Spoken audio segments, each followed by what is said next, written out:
This is Optimal Health Daily, episode 1765.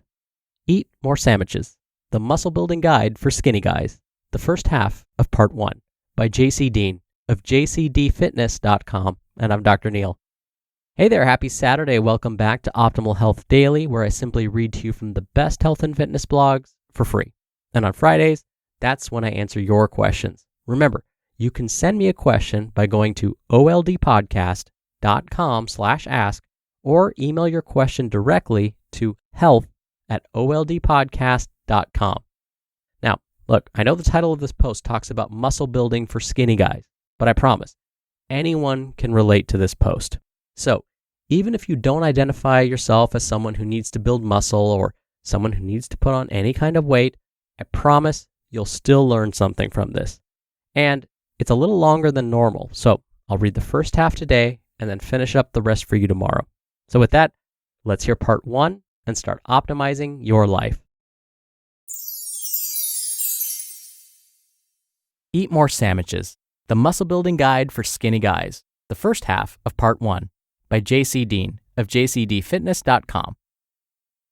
All right, I did some searching online, trying to find a really good guide for the skinny guys interested in building muscle. Well, I found some decent stuff. Most of it was pseudo-intellectual BS, making things more complicated than they needed to be. I even found a few articles on getting abs for a skinny guy. Since when has a skinny dude ever had trouble getting abs? They sport a six-pack all the time, hence the adjective skinny. Throughout the next week or so, I want to leave all of you skinny guys with no questions whatsoever when it comes to building a sizable frame, gaining strength, and adding some quality weight to that skeleton of yours. Forget about everything you've read and heard. First of all, I want you to forget everything you have ever heard about what it takes to go from skinny to buff. The reason I say this is because the chances are highly likely you've had your face buried in a piece of magazine, some silly forums, or you've been listening to the bros at the gym. Now, there's nothing wrong with a little comical reading or listening to others' opinions, but take it all with a grain of salt. Chances are the folks in the magazines are very advanced, unless they have a newbie magazine I'm unaware of, or they're on drugs, or both.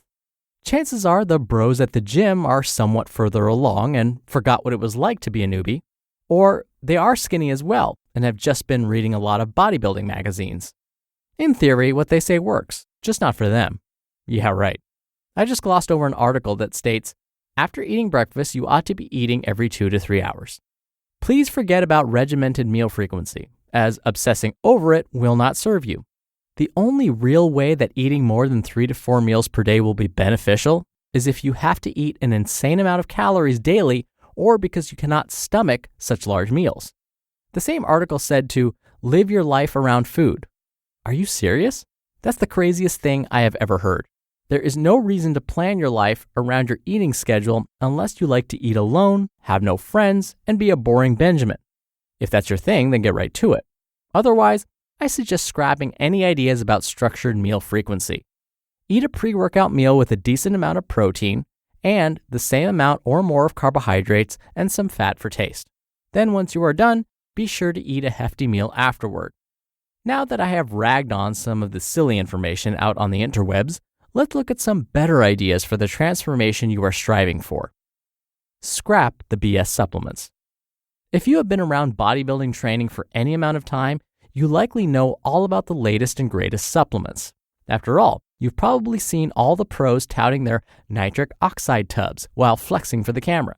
Sorry to burst your bubble, but the nitric oxide did not make them into a grotesque mass monster, I promise.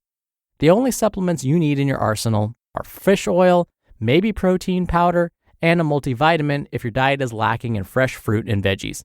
Creatine is a great supplement to take as well, but don't go for the hyped up, overpriced stuff. Stick to the plain creatine monohydrate powder you find for $10 to $15 on the shelf behind the expensive stuff. Another gem to remember, there is no pill sold over the counter that will make significant changes to your physique. The only place you will notice the difference is your pocketbook, because it will be significantly lighter after shelling out your weekly allowance. There is no magical weight-gaining supplement that cannot be replaced by food. There is no substitution for hard work at the dinner table.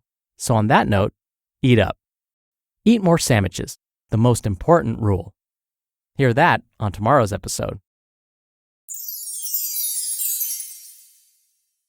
You just listened to part 1 of the post titled Eat More Sammiches, the Muscle Building Guide for Skinny Guys by JC Deen of jcdfitness.com. Dr. Neal here for my commentary.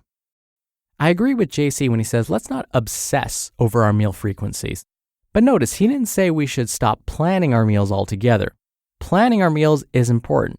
When we plan our meals, we can hopefully make them more balanced and well-portioned. We won't be as likely to get some fast food instead, and therefore we can hopefully remain on track for the most part.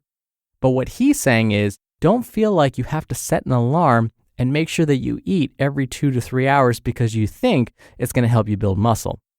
You know what helps build muscle? Creating a demand for building muscle. Do you know how to create demand for building muscle? Lift.